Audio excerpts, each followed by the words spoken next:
femme soi-disant intelligente, diplômée. Et oui, j'ai des diplômes. Pourquoi je dois avoir honte d'avoir passé des diplômes?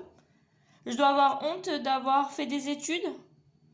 Mais moi, contrairement à vous, contrairement à toi, pas de discrimination de ma part. Je suis la petite fille de grands-parents qui n'ont pas pu être à l'école.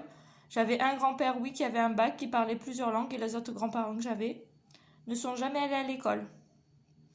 Le père à mon père s'était fait renvoyer de l'école. Non, il est parti parce que le professeur à l'époque, les professeurs avaient des méthodes assez dures, l'a frappé avec une règle parce que son oncle avait coulé. Et là, à partir de l'âge de 7 ans, il a quitté l'école.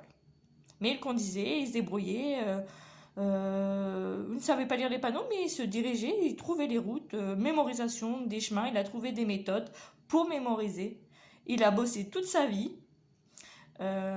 M'apprendre des choses, oui, m'en a appris. Mon autre grand-mère, qui n'est pas allée à l'école, m'apprenait des choses tous les jours jusqu'à la fin de sa vie.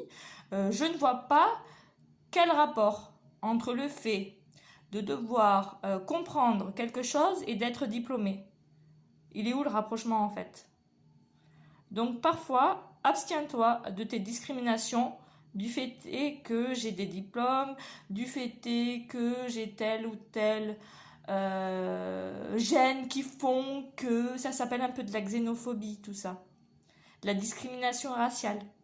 Voilà mes gènes par rapport à mes origines. Non. Les discriminations, là, j'en lis des multiples. Donc, il faudrait s'abstenir. Tout ça, ça s'appelle la discrimination. Ce sont des propos discriminatoires. Même sur la classe sociale, du fait est que j'ai un statut de mère isolée.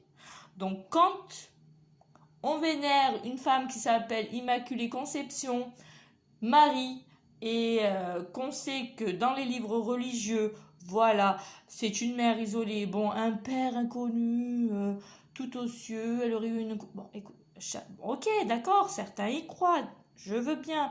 Pour ma part, ce n'est pas le cas. Donc, pour moi, j'y vois la première mère isolée qui s'est débattue pour son enfant et qui l'a mené jusqu'à l'âge maximum qu'on pouvait atteindre à l'époque. À l'époque où ce récit fut mis en place, 33 ans, c'est l'âge maximum que tu pouvais avoir à l'époque. Donc maintenant, ça te paraît jeune parce que les sciences, comme la médecine et autres, évoluent. Les sciences sont en devenir, les savoirs sont importants. Donc, non, je ne sais pas tout. Oui, j'utilise encore des dictionnaires pour voir des mots que je ne connais pas. Et par contre, quant au bac, l'administration, l'académie, je ne pense pas que l'Académie française m'ait remis au hasard un baccalauréat littéraire avec 18 en littérature française. J'avais eu 19, mais j'ai fait quelques fautes d'orthographe, 2, 3, et ça m'a pénalisé d'un point. 3 fautes au total. Sur un texte qui durait sur, je dirais, 7 ou 8 pages. 8 pages sans faute, 3 fautes, 3 banales fautes, que j'ai passé sans avoir de lunettes de vue alors que je suis astigmate de naissance et que j'y voyais pas si bien que ça. Oui, bravo à moi. Donc, réfléchissez un peu avant de dire voilà. N'avancez pas de faux arguments en disant c'est la vérité. N'avance pas d'arguments faux en disant c'est vrai. Comment l'Académie française m'aurait remis un diplôme littéraire si je ne savais pas écrire le français? Non mais là déjà il faudrait se remettre en question. Et à l'époque où je l'ai passé, les correcteurs, on appelle ça des correcteurs, notaient plus sévèrement. Tandis qu'à présent, l'Académie leur conseille de surnoter. Donc, encore plus émérite de mon diplôme. Et des diplômes, je vais en passer de nouveaux. Il est où le problème dans le fait que j'ai des diplômes? Et là, ça révèle que la personne qui fait mention de mes diplômes a le problème de se sentir inférieur.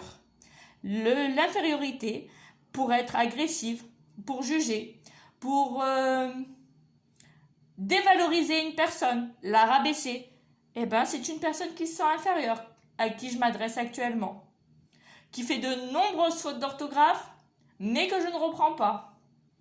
Voilà.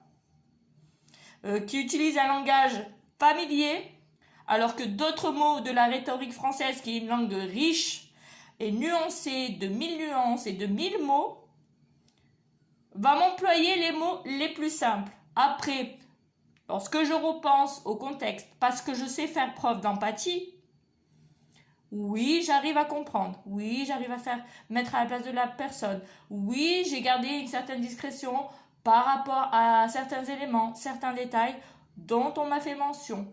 Oui, voilà. Après, le fait que sa conjointe ait, parce qu'on va conclure là, perpétuellement besoin de s'expliquer, de donner des explications à outrance, à gogo, à n'en plus pouvoir. C'est redondant comme ça revient à chaque fois, toujours, sans cesse, parce que la personne a tort. Si une personne ne cesse, je vous l'apprends, hein, parce que là, au bout d'un moment, on n'y arrive plus. Si une personne sans cesse ne cesse de vouloir fournir des explications, c'est qu'elle est en tort. Tandis que moi, lorsque je répondais, c'est pour que madame ou autre comprenne que elle ne sait rien de ma vie. Et un CV, désolé, ce n'est pas si simple que ça à rédiger.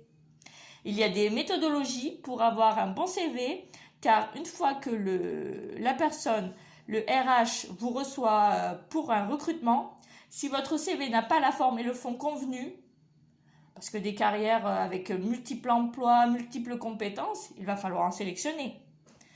Des diplômes, on ne peut pas tous les noter parfois. Eh ben non, un CV, ça reste un exercice où il faut avoir une certaine méthodologie et une certaine rigueur pour le rédiger, le mettre en place et faire valoir ses compétences, ses diplômes et ses expériences. Donc, de dire qu'un CV, c'est simple à faire, non. Non, non, il y a toute une méthodologie. Allez raconter ça à des personnes qui sont actuellement en train de former d'autres personnes à rédiger le CV qui leur ouvrira les portes le plus aisément possible pour accéder à l'emploi de leur choix dans le domaine de leur choix pour qu'ils s'épanouissent, peaufinent leur projet professionnel et obtiennent donc des postes dans ces domaines-là ou pour des stages ou pour des formations.